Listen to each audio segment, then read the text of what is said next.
Sorry, ma'am. Sorry, ma'am. She said, fuck you. She says, "Cram it with walnuts, ugly." Right.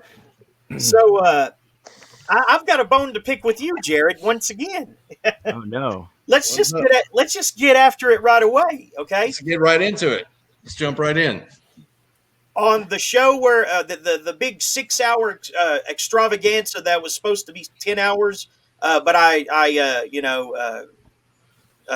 got tuckered out. Failed. I failed by 4 hours. Yeah, but I was this close. This close.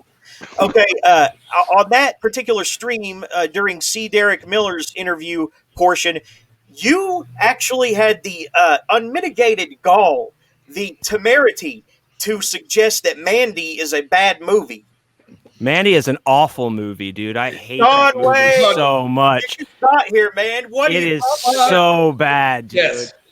It's like here's what an acid trip would be like if I never did one through a lens of like awful acting and no story. Dude, you Correct. cannot With Nicolas Cage. I absolutely can say that. John Wayne, you cannot dress and groom yourself the way you do and say you hate Mandy. I hate it, dude. I do not like that movie. It's very divisive, and I did not like it. I wanted to. I thought I was going to like it. I tried to like it all the way through, but I was like, this is just really bad. Terrible. Yes. You see Beyond the Black Rainbow? I don't want to because... Okay. I fell asleep during Mandy, but I did enjoy Beyond the Black Rainbow. What, did everyone hate Mandy all of a sudden? I didn't say I hated it, and I didn't say that I was entirely sober either when I fell asleep watching it. This is like Chris Triana like fights with me about this as well all the time. He loves it. He thinks it's an excellent movie. He thinks it's the best. Of course he does.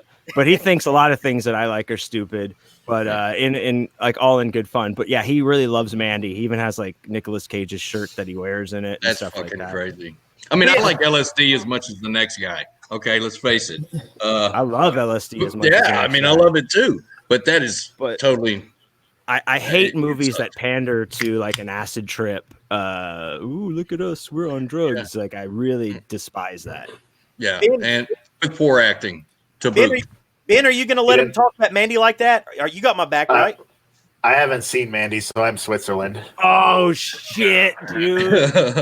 I mean, I'm to be myself. You're an island unto yourself, dude. To be honest, I only saw about 30 minutes of it before I just had enough, and had to call it quits. I threw in the towel. I did watch it all, but it's a divisive movie. Like there are people who love it and hate it. Like so, you're not like all on your own, Jeremy. I understand. Like I said, Chris loves it. Other people I know love it. My buddy Nick P also hates it. And he has very good taste in movies, way better than me. That's why I love Nick. Yeah, you love him. He's coming on Saturday, dude. He's right on. Yeah. Okay. Take away the visual acuity of it. You know the LSD head trip vomited onto every frame.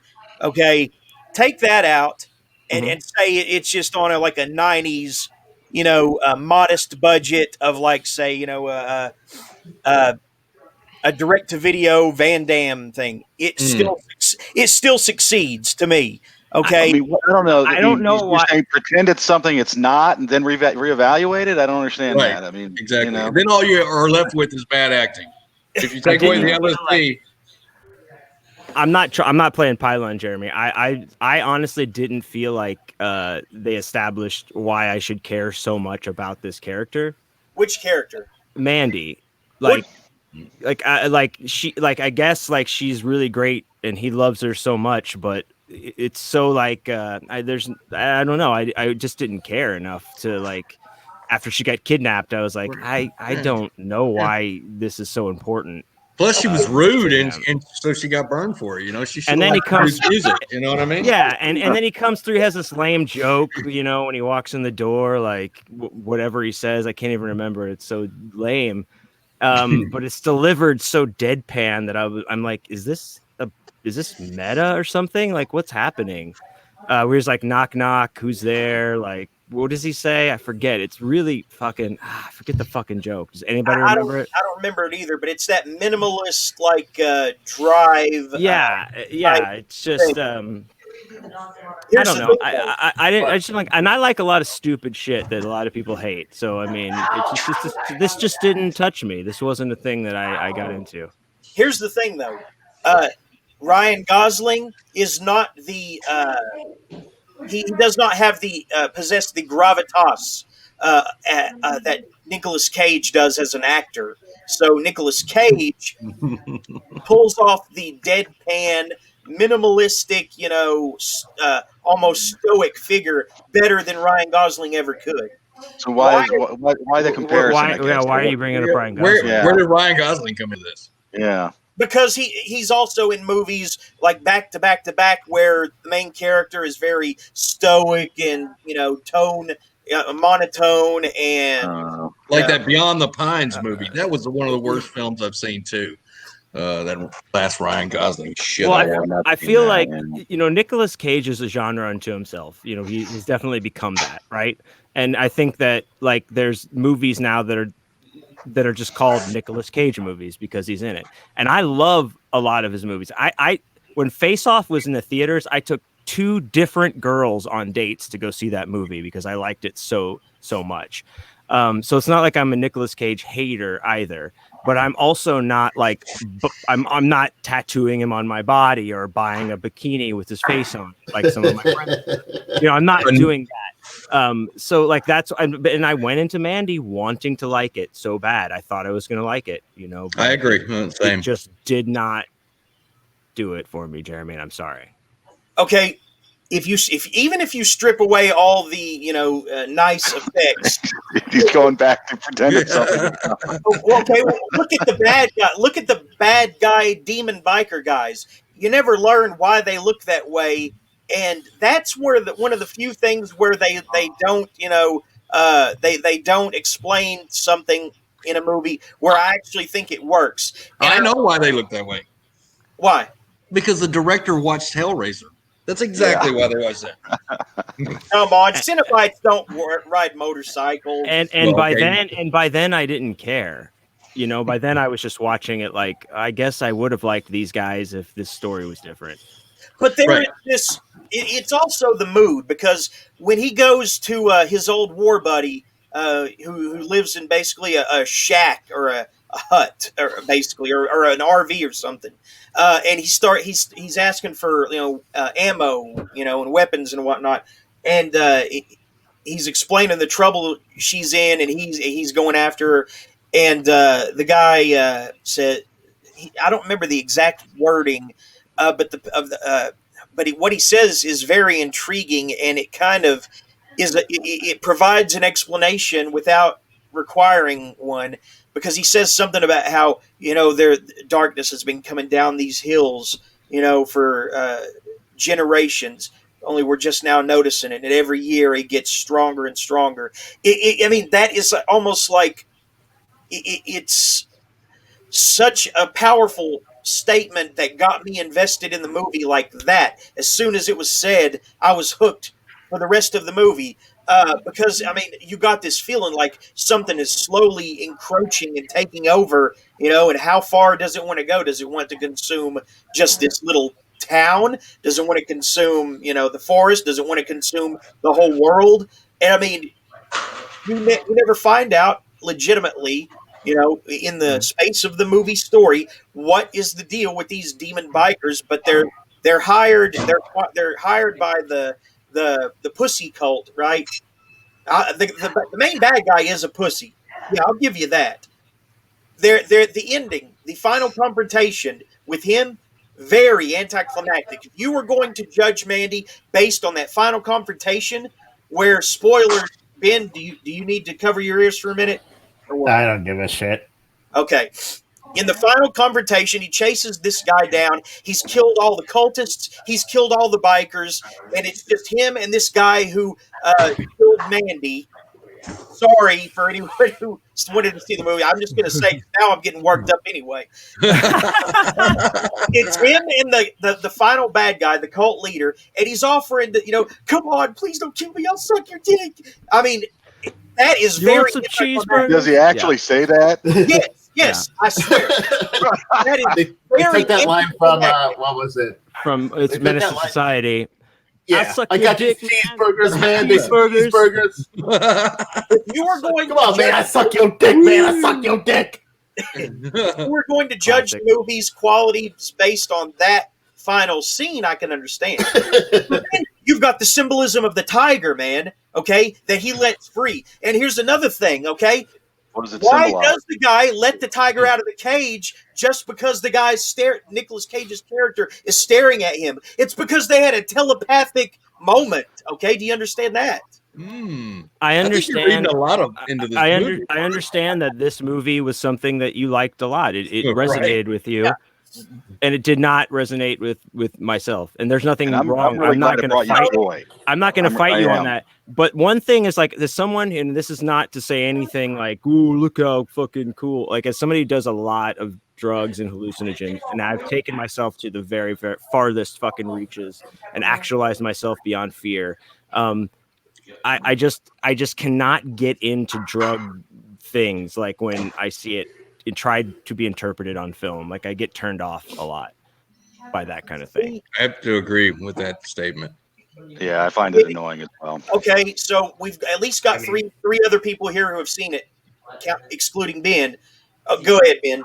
Well, I was just gonna say the only film I can really think of that does that heavily is that I've seen is Enter the Void, and I really like that movie. I knew that was going to get brought into this. Somehow I could just tell. Same visual style, I guess. But Also didn't like it. didn't like that one either. No, I didn't like that one. I'm not into the drug movies like Fear and Loathing in Las Vegas.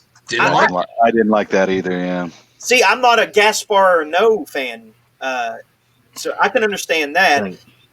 But I've seen all of his movies except for Love. Love, I've never even heard of that one. Is he still making movies? Yeah, I saw one in the theater not too long ago. Well, actually, that one was about acid too, but that wasn't from a first-person perspective. Okay, so we've got three other people besides me who have seen this movie in here right now. When he does encounter the drug dealer or whatever he is, the big Hold on. I think. Look at this. doesn't What movie? Are you still talking about Mandy there, yeah. Jeremy? Yeah. Okay.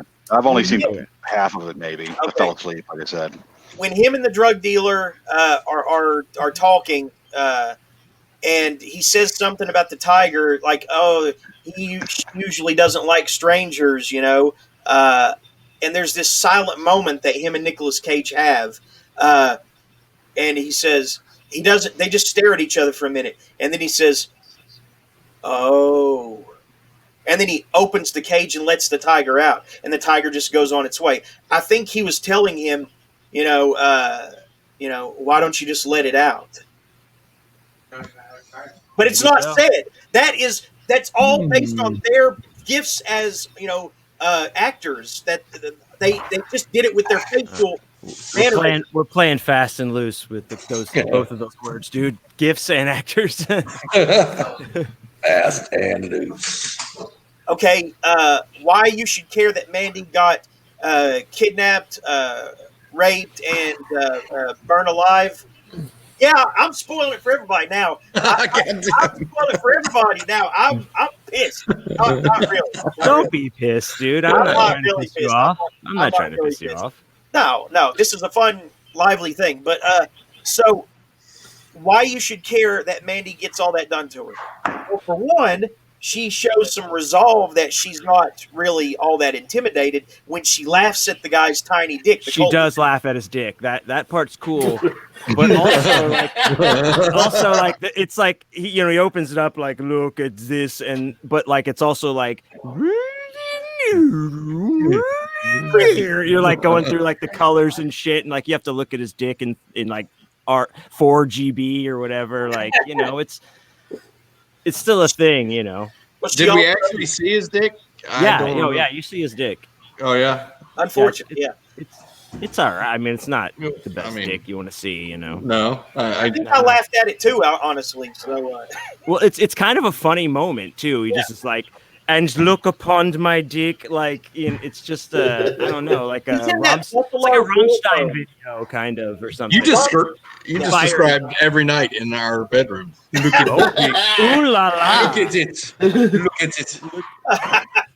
Well, I have. You do have a robe like that, Jared. I have. I seen do. you. I absolutely do. And Silk. you wear it to the tables, and I don't understand that, but that's fine. Well, it attracts the chicks. You know what I mean? So hey, whatever it takes, man. Right. You know. How many do you need? How many? You're a brave man, Jared. Whoops. So, also, she's creative. She paints. You are going to be the dog water. She does. But all of this happens very quickly, and with Nicolas Cage's poor delivery of this weird joke that I hate. I just, Jesus Christ, Jared, what the fuck is happening in your house? What is going on? Did you get your wife that bad? Is somebody, All of that? is somebody bussing a table in a restaurant behind you? What's happening, dude? They are actually doing dishes. So you know what? I'm gonna go get to another room. Okay. I didn't know you could hear that. I can hear it all, man. Sounds like it's I can happening hear it under all. the mic. I can hear it, bro. All right. Okay. That Fucking was pretty fine. cool when she Jesus chimed Christ. in with when she chimed in with how many D&D. That was a pretty cool moment. Yeah. But okay, I forgot what I was talking about. I mean, they're right that there was not any time really to get to like that character, so you didn't really care all that much, you know. And that was it. But I understand, like, there's other things that I could probably argue too, or that happen quickly where I'm fully engaged, like Jeremy is saying. And that's what like is so interesting about, especially movies like this that are so divisive. There's a lot of this movie is people hate it or love it. I've listened to a bunch of movie podcasts that deal just with this movie, and the hosts are always divided the entire time. Just some interesting, like it's interesting that some certain stories strike such a chord with people where I don't know. It's just very interesting to me because like I said, this movie looked like something I would love. You know, I was like, oh yeah, this is going to be awesome. I can't wait to watch this. it's beautiful. And just that was it. Just didn't hit me. It didn't hit my, I don't know. Didn't strike that chord that I hear in my head. The Jeremy, tiger, have you seen Beyond the Black Rainbow? yeah, I loved it too. Yeah, I like that. I feel like it only became a horror movie in the last 15 minutes, but that's another thing I like about it. I love every frame of that, even though I wouldn't watch it probably among friends. Maybe friends like this, but not regular Tennessee. Yeah, I mean, I'm not going to go recommending that film just to any old person. I would have to kind of know what they would like. But, I'm not buying it a beer, dude. It's not taking your shirt. Okay. Yeah. Right. I feel like the tiger is a recurring motif for some reason. Well, it's on his shirt. It's on the shirt. I mean, it's got to mean something. I mean, doesn't this simply mean the tiger's been let out of his cage and that this, Nicolas Cage? I mean, it's about as simple shit. and plain as that, Nicolas right? Cage, and then it all comes back to Face Off, dude. It all 6 comes degrees back of to Cage. Face Off. Right. I don't think it's any deeper than just, oh man, shit, this tiger's out of his cage. Stuff's gonna get real. I mean, I don't know that it's really that, the deep. fact that it shows. Do they play Eye of the Tiger in the movie? That would have been awesome. They couldn't get the rights, so Yeah, it's probably not, like a rip-off version, like some of those episodes of Married with Children, where they, some of those seasons where they don't have the song, and it's just like a poor representation of it. I've not seen that, but that sounds great, really. It is. I like puzzle movies where you almost feel like you understand, but you don't really. And I feel like there's enough there that Mandy counts as a puzzle movie. That the 1980s, it's set in the 80s, by the way. And I mean, like aren't like the most of the horror movies like in the last 5 years set in the 80s?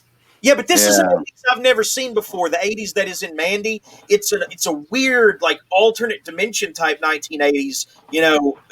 Based on what I saw and interpreted. So Yeah, because I was alive in the 80s. It wasn't like that at all. Yeah, likewise. It's Hey, Phoenix. Hey, I don't care about anything. I mean, the fact that something's set in the 80s it is not a selling point to me in any way, shape, or form. Right.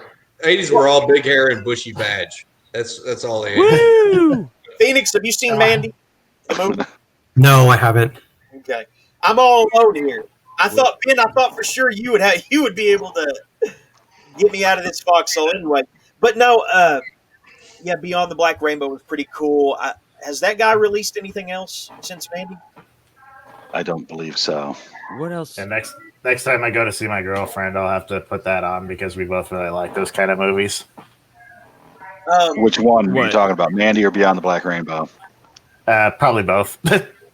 I've never heard of this Rainbow movie. I'm gonna have to check that out. Beyond the Black Rainbow is supposed to be like it says artsy and it's an artsy like kind of like sprawling story. Am I right? I haven't seen it. I've just my friends. Well, have it's seen not it. like a sprawling story. It's pretty localized, trying to and find you where don't it's even at. really know what it's about until like later on in the movie. It's I mean, you might not like it, right? I mean, it's certainly, got the aspects of, super long shots with synth music going on, and like that Mhm. dude looking angry for a long time. I mean, it's got elements that are common with Mandy that I could imagine that some people would not like.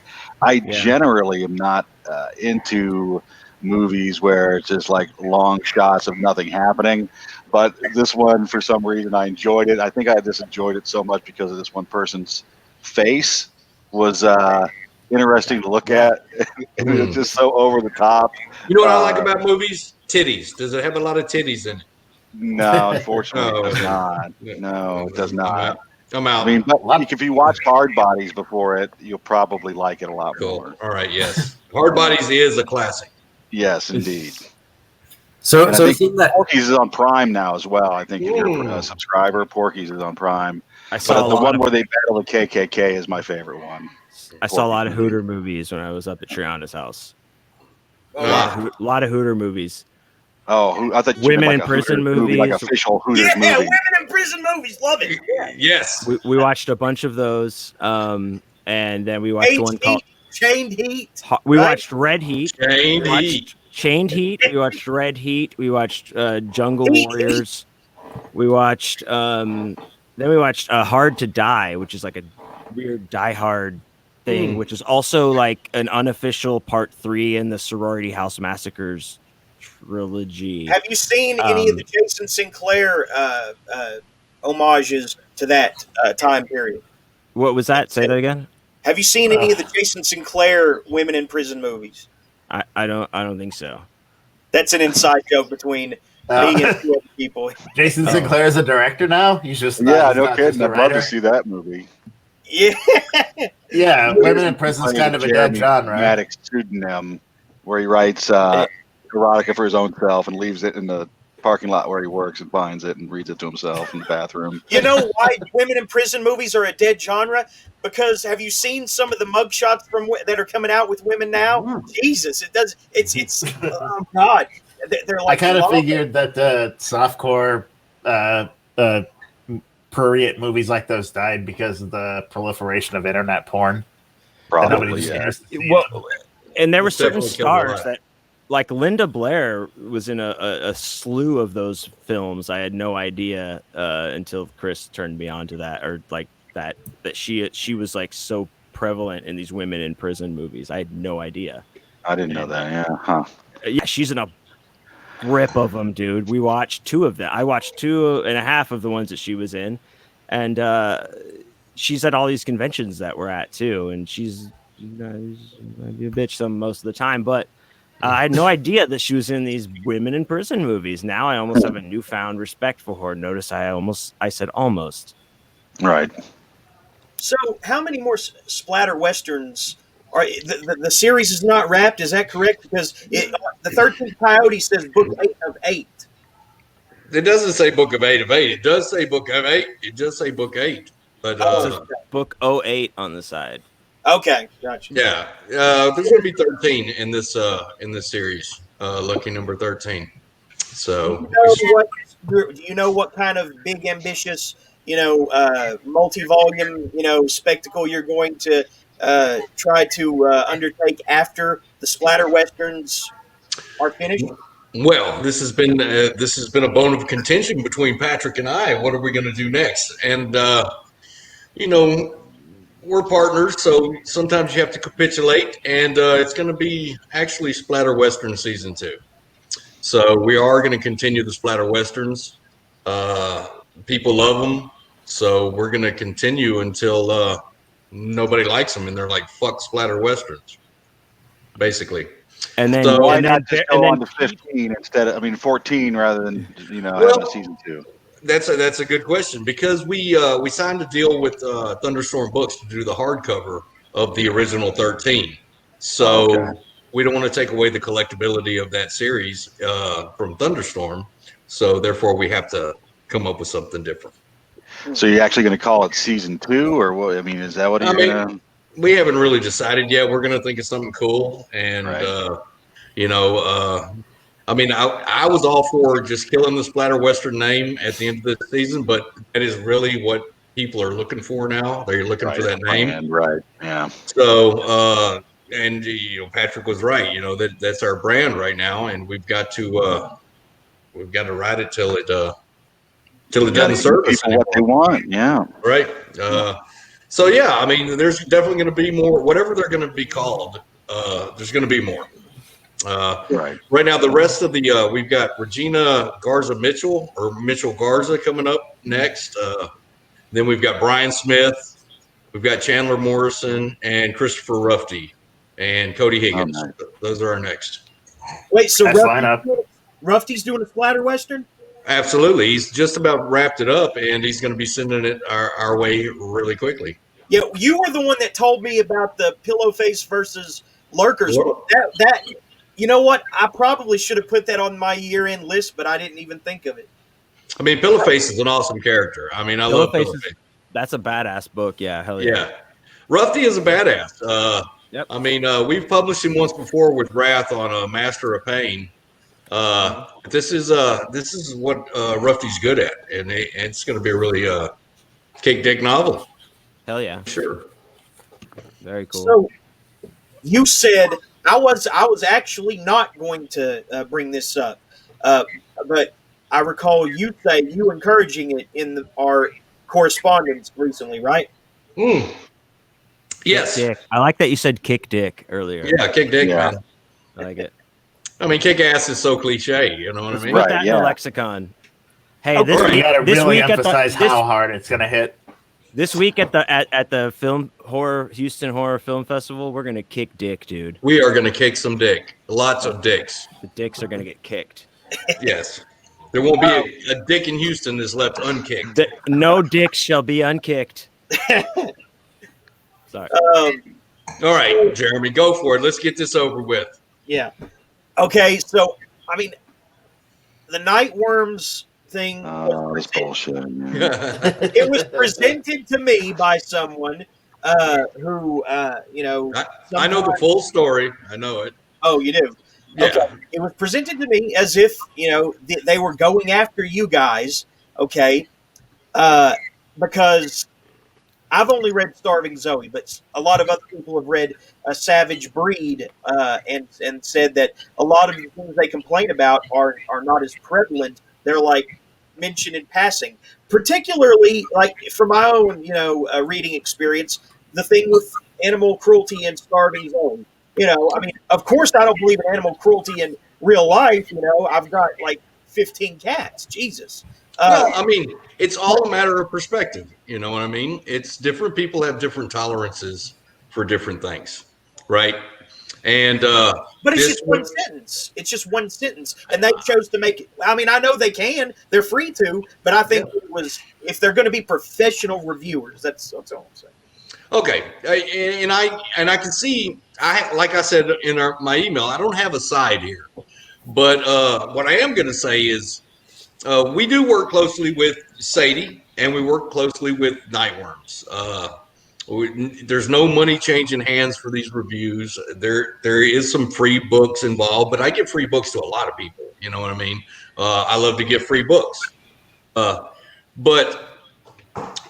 I knew in advance that these reviews weren't going to be the best for these books. I mean, we talk about it. She's like, they didn't like this one as much as the last one, and I understand that. And I wanted total honesty and to give me their honest opinion on the book, and that's what I got. Okay. I mean, I have no problem with what they said. I mean, I can understand from the author's point of view, from Patrick and from Chad's, what they took out of it. Well, my book didn't have that in it, in prevalence, like you said, but opinions. I mean, reviews are basically opinions, and everybody has one, and we don't always agree with it. We don't always disagree with it. But when you ask a group for their opinion and they give it to you honestly, then I mean, they fulfilled their end of the bargain. Did they? Would I have given the same review? Probably not. Would 9 out of 10 other people given the same review? Probably not. But it was just that particular group. They found offense of that, and I have no problem at all. Can I? I'm with you there. I don't care about what they think. I mean, can I say? You're allowed to review anything. All right, go ahead. I'm sorry. Oh, I'm sorry. No, I didn't mean to talk over. I'm just saying, hey, before Jeremy jumped in, you have your own. Everybody's free to their own opinion. Reviewers can say whatever they want about a book. Exactly. Right? And even if 8 of them have the same opinion, who cares, right? They're free to do what they want to do. Right. And it actually helped get that book its correct audience. That was what I wanted to say. Like I can't take this as my own. This was somebody else who brought this to me. But when you have books that are especially extreme horror, like a lot of these books fall into, when you have reviews that are 1 star, but they're like, this book was so extreme, it has this and that, and how inappropriate this was. Those are actually good reviews for your audience, because Correct. They read, the people that are into extreme horror read that and they're like, oh, well, that's what I want to read. So they'll Correct. go to it. So it's not necessarily a bad thing for those books at all to have those reviews out there. It's the star is negligent. It's what they say about it. Right. And if they say it's gross and inappropriate and I can't stand like this kind of stuff and I'm so triggered, the people that are into extreme horror are going to buy that book because that's what they want. And Nightworms, they're not wallflowers. They're not opposed to extreme horror. They love they love Dead Inside, and that is one of the most extreme titles we have. Okay, yeah, I can see what you're saying. Yeah, okay. Yeah, it's just they're just giving their their honest opinions, like you said, and like you were really quick to weigh in on that, Jarod. Also to comment online and say like, look, we only want honest reviews, and that's what they're giving us. So the beginning. Oh, sorry. So yeah. So if I was to say, I didn't like their review of this book, then I would have to throw away all their 5-star reviews of other books as well. So if I can't expect them to be honest, then I can't take any of their reviews seriously. Right. So I asked for honesty, and that's what I believe they gave me. And I think that they're, in my eyes, their integrity is without question. Did they talk amongst themselves about the books? Of course they did. It was a book party. So, did they influence each other's decisions? I'll never know. But, it was what it was. And to be honest, it probably got more sales than if they said that this book was great. So I'm happy all the way around. Sadie and I still continue to have a great working relationship. She's our new social media director. And that's what I was going to say next. Was that already decided when these reviews were happening, or was it decided after the big uproar on both sides? No, this has been in the works for a few months. Well before that. And we use Sadie because she's good at what she does. She's honest and she has a lot of integrity. And she has good contacts that we need as a small press to break into other markets within the genre. Our Twitter and all this can only reach a certain number of people. She opens the doors to a lot more people, which opens the door. It's like the Vidal Sassoon, So, she told two people, she told two people. Just like Vidal Sassoon. What? Yeah. Yeah, the I old thought they're. I thought commercial. they're. I thought they said commercial tagline or something. if you don't from way look good, back. we don't look good. I thought that was what it was. No. But that's the bottom line. Sadie is doing exactly what we asked her to do. We have no problems. There's no malfeasance going on. There's nothing. It's everything's cool. I mean, and I appreciate that somebody thought enough about us to raise their sword for us, but it was really unnecessary because, like I said, before these reviews even came out, we discussed it. She told me, she didn't tell me the content of the reviews because that would be a little unethical. But she did say, hey, they didn't like these. I was like, well, let's just roll with it. I mean, it is what it is. They say what they say. So let's Jeremy go with said the word uproar. There was an uproar. Was there even an uproar, or was it just Jeremy? I don't really quite get it. Like, was there an actual uproar? It had to, because it was brought to me as it was already an uproar. That's how it was presented. Okay, I wasn't aware. It sounded like you were just the uproar. It was never a really major deal. There was one person in particular that took it. Jeremy? Yep. No, it was not okay, Jeremy. somebody It else. was not. Okay. It was not Jeremy initially. Jeremy knows who it was. I'm not going to say who it was because it's not important. Because I respect that person. I'm not going to ask you to reveal somebody's name. Right. That doesn't, So even that person, I respect their opinion on it all. Here you go. There. So, and that's what it's all about. I mean, we can all have different opinions and all respect each other's opinions. And until we learn to do that, really, it's always going to be like this. You know what I mean? It's always going to be an uproar. What's the new uproar? There doesn't really need to be any uproars. It's just people doing their own thing. Here's the thing. Going back to what you said earlier about did they talk amongst themselves about yeah, I mean, of course they can do that. Here's the thing. We review a lot of books on this show, and none of ours match up, the way that theirs quite did. We hardly ever agree on books here, especially when Zach, who just recently left, for greener pastures for himself, we vastly disagreed on a lot of books. I think Gregor and I may have come to the same conclusion on several books, but even then we both had different interpretations. Yeah, I mean, I don't like his favorite vampire novel. Yeah, that's for sure. Yeah. Well, it's got to be Until the Sun, I'm assuming, because... What is it called? Until the Sun? No, it's I've not read that. No, it's Church Mouse is my favorite. Church Mouse is the best vampire novel I've ever read. I have Until the Sun on my Kindle. It's a very good book. I mean, I may be a little biased, but anyway, going to what Jeremy said, your group, y'all have a lot of different minds. And if you'll look back on the Nightworms review, they do as well. They're not always like-minded on every book. They don't always, and they didn't share the same opinion on this book. A few of them dissented and went a totally different way with it. But they're a group of people that, as far as the content that they saw that they didn't like, they're like-minded on that. And I like I said, I can't fault them for that. Was it prolific in the books? Would it bother me? No. But some people it would. And then, I dig that. So more power to them. If that offends you, it's not going to stop us from publishing it and submitting it to them for review.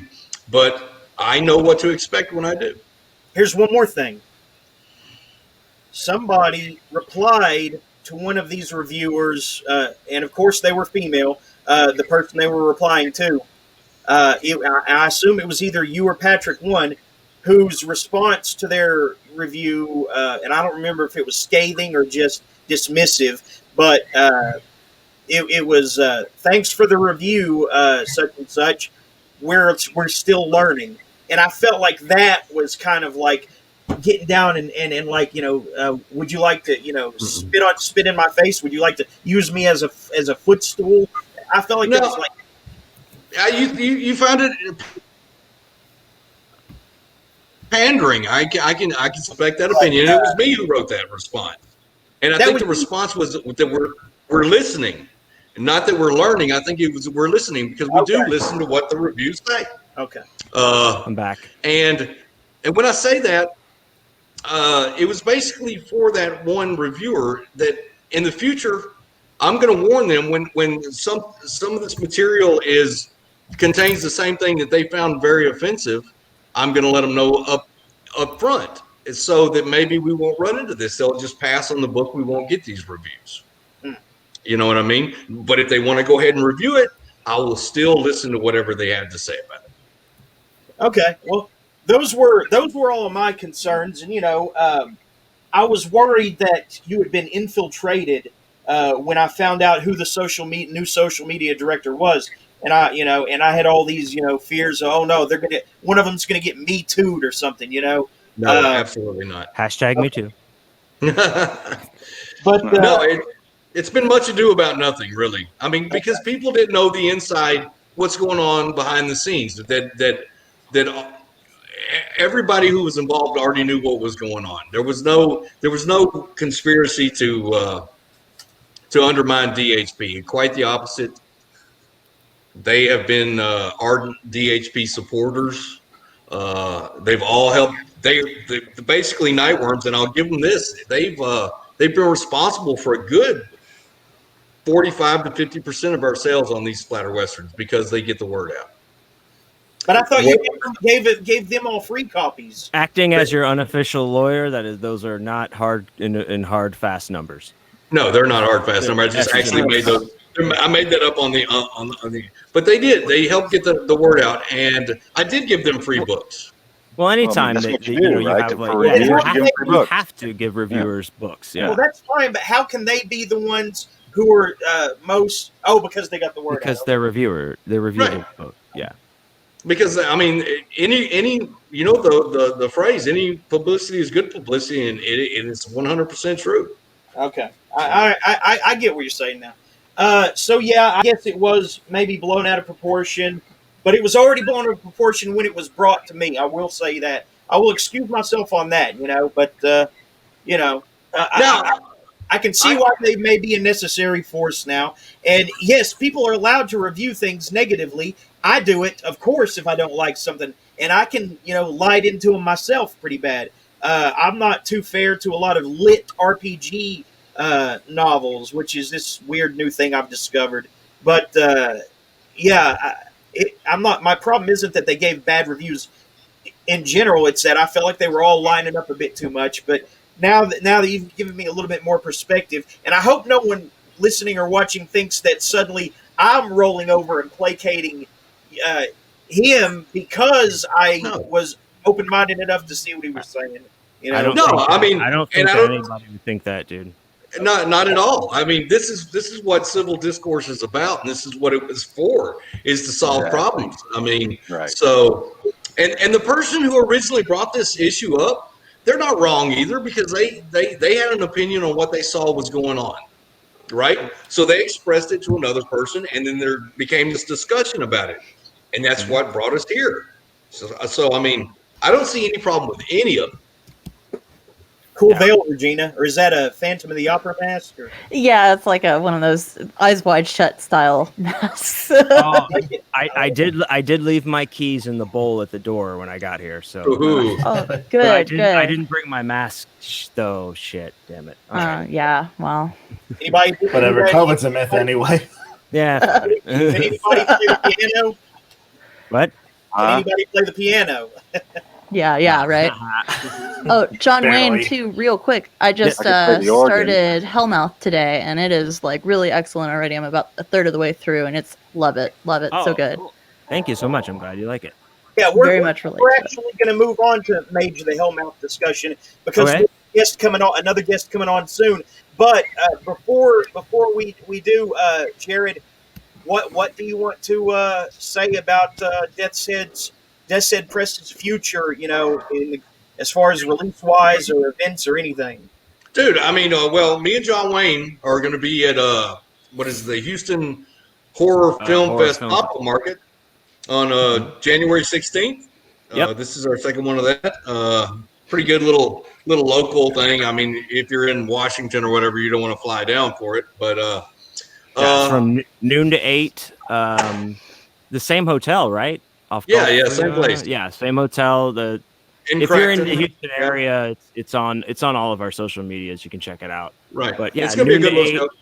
Dude, and it's getting big, man. They keep announcing like people. It's kind of like a 1-day big con because they have enough celebrities. Really, like it's. I mean, they've got Dead Set Press there, so it's automatically. I mean, I was gonna say we're number convention. one. They put us on the poster, and then everybody else comes under us. So right. So we got that. We've got more splatter westerns coming up. We've got a pitch from fucking Mr. John Wayne over there that we're thinking about doing this year. You know what pitch I'm talking about? I know, and I thank you. We're gonna talk about it. So, did you talk about it? Well, I said we are going to talk about it. Oh, okay. Oh, yeah, that's right. We're going to talk about it. But we've got that. Yes. We've got some more Ryan Harding coming up later on this year. A sequel to one of his really cool slasher books, Reincarnage. So I don't know how many people have read Reincarnage, but you need to read it. Let's see what else. I mean, I had this list of shit I was supposed to say, but now after this third glass of Merlot, I have pretty much forgotten all of it. Did you leave it in the kitchen? Right. So anyway, we just got a lot of good shit coming up. We got more splatter westerns. The Rufty. I want to know about the Rufty one. Well, I don't know much about the Rufty one except that it's coming. I don't even know the title yet. He's working on it. The big one right now is Triana because it just came out and it's an epic fucking 500-page weapon. You know, it's a fucking weapon. All right, let's see. Yeah, you do need it. Animus Farm by Donald Armfield. Fucking great book. Fucking Armfield. Yeah, I got to read that. I was pretty stoked about it. Yeah, it's a pretty badass book. We were glad to publish it. I'm holding it up to the camera. This is a very long book. I've started reading it. It's awesome. That's by me on it. And that's a splatter western as well? It is. Yeah, it's number 8. Those are generally novellas, right? Or is that? It is. Okay. It is, but it's Triana, so we let him get away with some shit. You know what I mean? Okay, I got you. So no, he had actually already had most of that written when we approached him. So, and I'm going to be honest, Dead Set Press is not in the business to stifle creativity. We generally don't have stringent word counts. We want we want the author to give us as many words as it takes to tell their story. So can you tell me the title of this book? I'm just curious as to how you would pronounce this. The 13th Coyote. Okay. I'd say the 13th Coyote.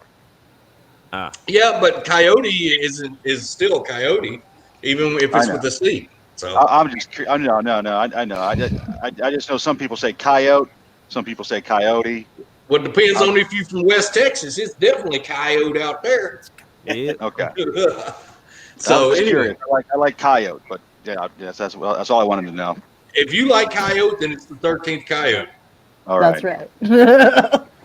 Yeah, and I am good friends with Chris. I was just at his house last week, but we did talk about this book a lot, and I've been talking with him since his beginning of writing this book before it was even a Death Set Press book, and it's really cool to have seen it come all this way. And he did such a shit ton of research on werewolves that he will never put out there and tell anybody. But I looked through all of the stuff that he did for this book, and it is I'm not gonna suck its dick anymore, but it's a great. You should definitely do it.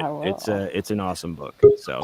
I mean, I took a lot of shit because of the length of this book from the other authors in the series. Because, so. Hey, I think Frank Edler might have a question for you, Jarod, or John Wayne. I don't know. Frank, come on in, Frank. Mr. Frank. Frank. That name again is Mr. Frank. I love me some Mr. Frank. Keep going. Keep bringing it, baby. Yeah. What's up, gentlemen? It's funny, Jared's talking about, all the stuff going on with Death Set Press, and I just got finished. That's why I've joined you. I was working on Bazong for tomorrow's show. I'll give it to you guys now, the exclusive here. Ryan Harding and Lucas Mangum. We're talking Pandemonium from Death Set Press. Nice. I should have brought that up. Yeah. I mean, it ties right in. I mean, I know there was some bad news on the last guest, And I didn't want to take away from this, but we got a wrestling fucking horror book out called Pandemonium from two of the best, That's Lucas the one Mangum. that's Lucas Mangum and Ryan Harding. That's correct. Pandemonium is the name of it. Yeah, and Pandemonium. Jeremy, I was going to bring up earlier, like, Lucas. I don't know if you're how well you know Lucas, but he's super into wrestling. Like, he would be the best, like the best person to talk with, like with Jimmy and these kind of. He would know exactly what is. Lucas was at the BizarroCon that year that we in 2014 that we went. So he was pretty cool. Yeah. He would have wet his panties to be on this show, So he really is into wrestling, and he's my brother. He's in Austin. He's a Texas guy, so I love. I had this pre-ordered already, so yeah, I think it arrived already. Yeah, and I love that cover. That cover artist is one we use quite frequently. Daniela Bathsheba. She's a badass chick. She did Dead Inside as well. Okay. Oh, cool. Yeah. Beautiful Saturday morning cartoon, X-rated Saturday morning cartoon type look. And that's what we wanted. You got a pimp on the cover. How many books get through Amazon with a pimp on the cover? So you tell me. Pimp. I don't know. So anyway, that's it. I don't want to hold you up from y'all's next guest. Frank, thanks for coming on and mentioning this book, man. A pleasure as always, Jared. So I don't know what else to say except that I need another glass of Merlot. All right, well, you can come on here and anytime you want to clear something up or promote something, I feel like you get me and this whole thing of ours better than Patrick does, and that's not to disparage Patrick, but I feel like I can chill more with you than what I know of Patrick so far. So right, we'll drag Patrick's ass on here because it's he's just I'm an attention whore to some degree. Patrick's so lays back in the cut, he's like, Nate Dogg and Warren G had to regulate, like, he's just chilling back in the cut, like Nate Dogg, and you're Warren G. That's out correct. there getting shot, So, but no, man, I dig the show. I watched the show. I have no problem with no problem with any of it. I come on anytime. You can't blindside me because I don't give a fuck. About what I say. You're legitimately telling me I did not throw you a curveball by saving that one question for the end that time. You got to. No, you didn't. No, dude, because I know the backstory on a lot of shit. What? Oh, froze. Drop. You know what I mean? Oh, I was just waiting for it. You didn't save it for last. Oh. I wanted you to think that you were getting away with not answering though, and then I wanted to do the Columbo. Oh, and just one more thing. Just one more thing. But no, okay. In that aspect, you did. You saved it for the end. I did think I had gotten away. I was like, motherfucking moonwalking out of here. But I'll yeah, never be able to do that again with anybody. Everybody will expect that now. Right. And I hope they do. But no, I didn't. I was expecting the question at some point, and I wanted to talk about it. And I want to talk about everything. I'm an open book. I don't have secrets. Anything you want to talk about, I'm fucking down. So that's it. Well, thanks a lot, Jared. And it was great to talk to you again.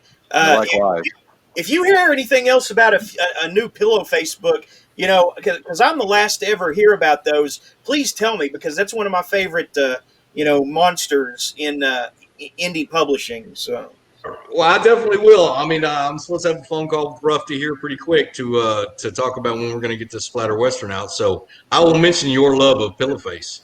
Yeah, he knows. He knows already. I hope he's still going to try to pitch Pillowface versus the Big Head to Ed Lee.